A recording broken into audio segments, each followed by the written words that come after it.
Assalamualaikum warahmatullahi wabarakatuh.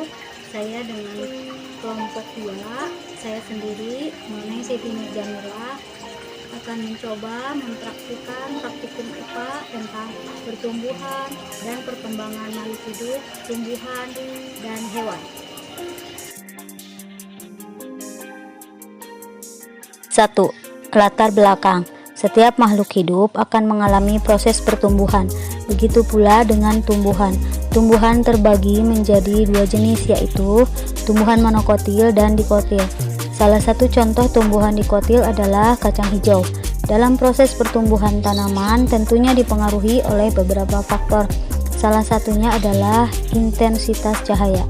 Banyak orang mengatakan bahwa jika kita meletakkan suatu tanaman di tempat yang terkena sinar matahari, maka tanaman itu akan tumbuh dengan subur.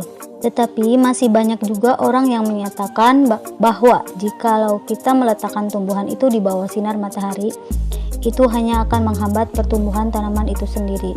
Berkaitan dengan hal tersebut, perlu diadakan praktikum untuk mengetahui pengaruh cahaya matahari terhadap pertumbuhan kacang hijau. Yang kedua, rumusan masalah. Berdasarkan uraian tersebut, rumusan masalah dalam laporan ini adalah bagaimana pengaruh cahaya matahari terhadap pertumbuhan kacang hijau. Yang ketiga, tujuan. Sesuai dengan rumusan masalah, laporan ini bertujuan untuk mengetahui pengaruh cahaya matahari terhadap pertumbuhan kacang hijau. Landasan teori yang pertama, pertumbuhan dan perkembangan pada tumbuhan.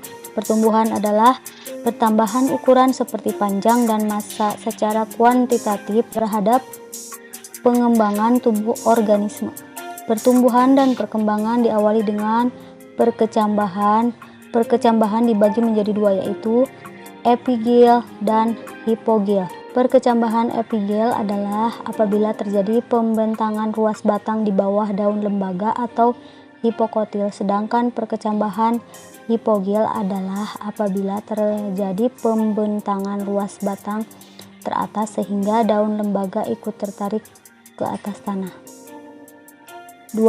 Pengaruh cahaya matahari. Tumbuhan memerlukan jumlah cahaya yang berbeda untuk proses fotosintesis.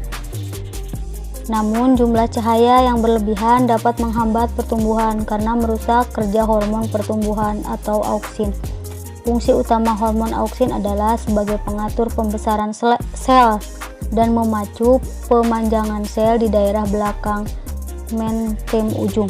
Tumbuhan yang mendapat cahaya kurang atau di tempat gelap akan terjadi pertumbuhan yang sangat cepat, tetapi daun kecil dengan warna hijau muda dan batang yang berruas-ruas atau panjang.